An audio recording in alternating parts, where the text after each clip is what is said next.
Bismillahirrahmanirrahim. Assalamualaikum warahmatullahi wabarakatuh.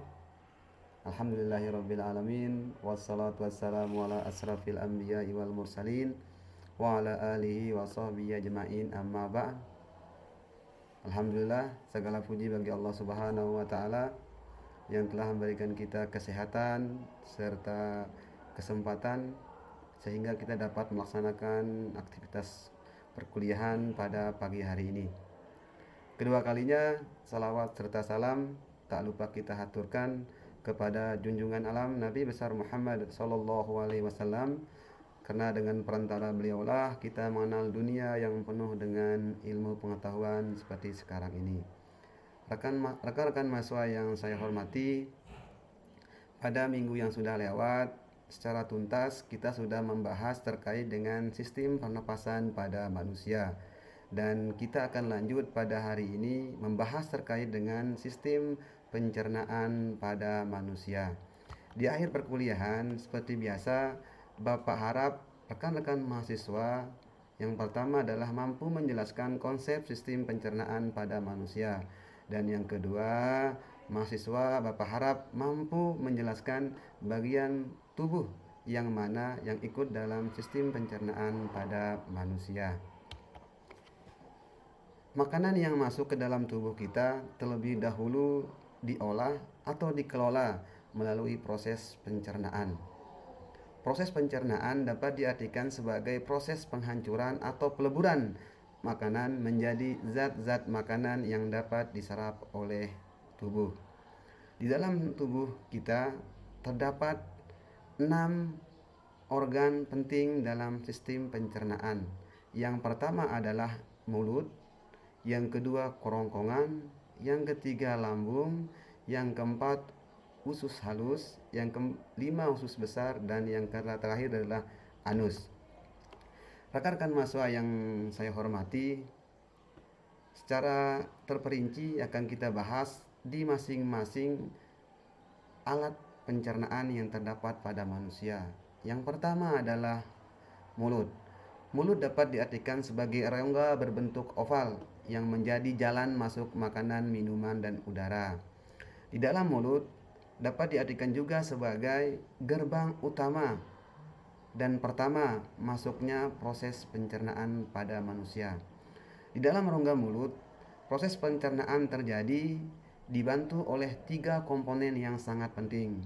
Yang pertama adalah gigi, yang kedua adalah lidah, dan yang ketiga adalah kelenjar ludah atau biasa yang kita kenal dengan istilah air liur.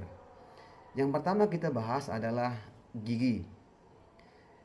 Berdasarkan bentuk dan fungsinya, gigi terbagi menjadi 3 bagian atau 3 jenis. Yang pertama adalah ada yang disebut dengan gigi seri, ada yang disebut juga dengan gigi taring, dan yang ketiga ada yang disebut juga dengan gigi geraham.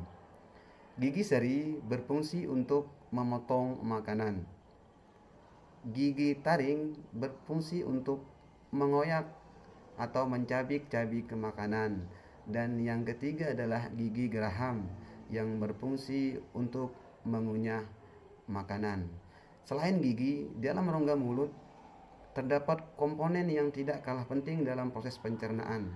Yang kedua adalah lidah. Lidah mempunyai beberapa fungsi. Yang pertama adalah mengatur letak makanan di saat kita mengunyah. Yang kedua adalah membantu kita menelan makanan.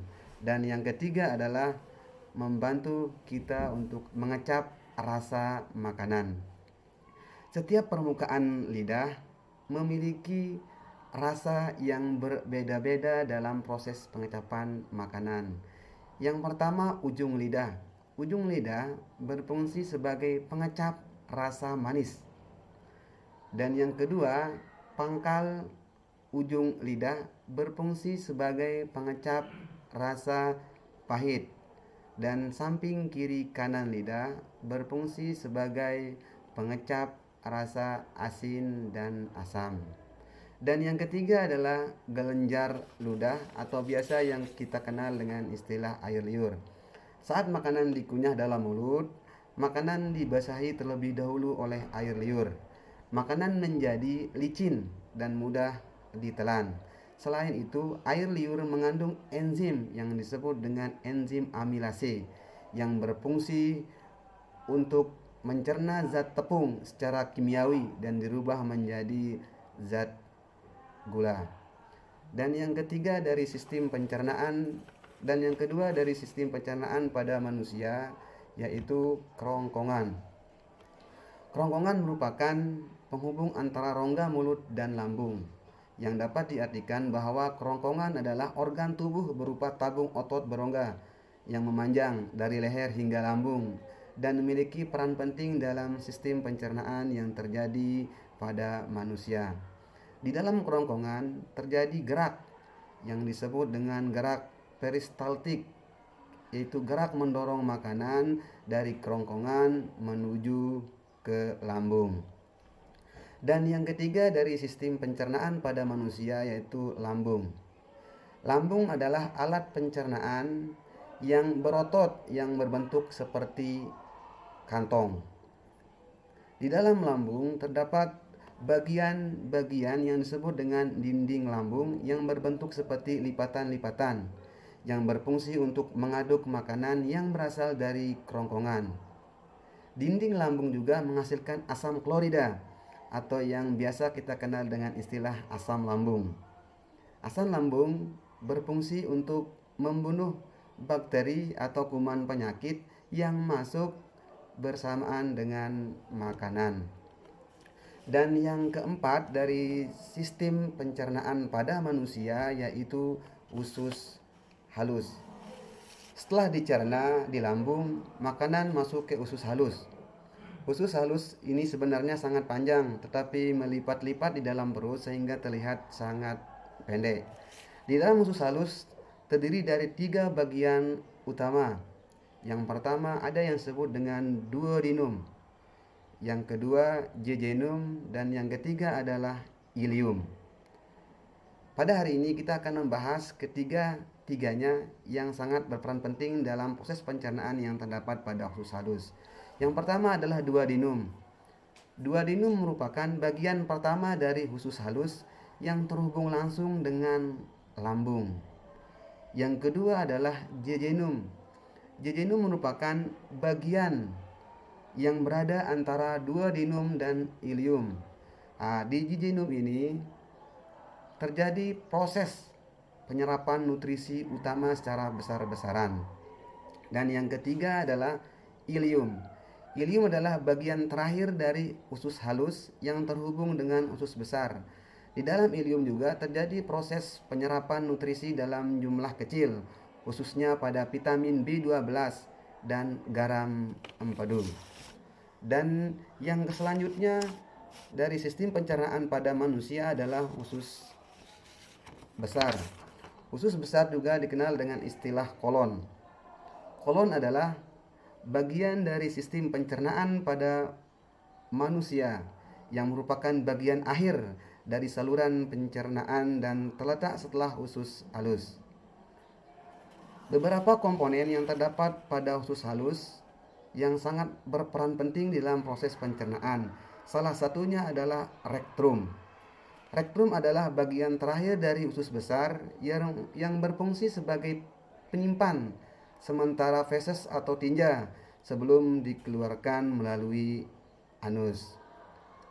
Fungsi utama dari usus besar adalah pembentukan feses, yaitu sisa-sisa makanan yang tidak dicerna bersama dengan bakteri dan cairan berbentuk tinja dan mengandung serat makanan.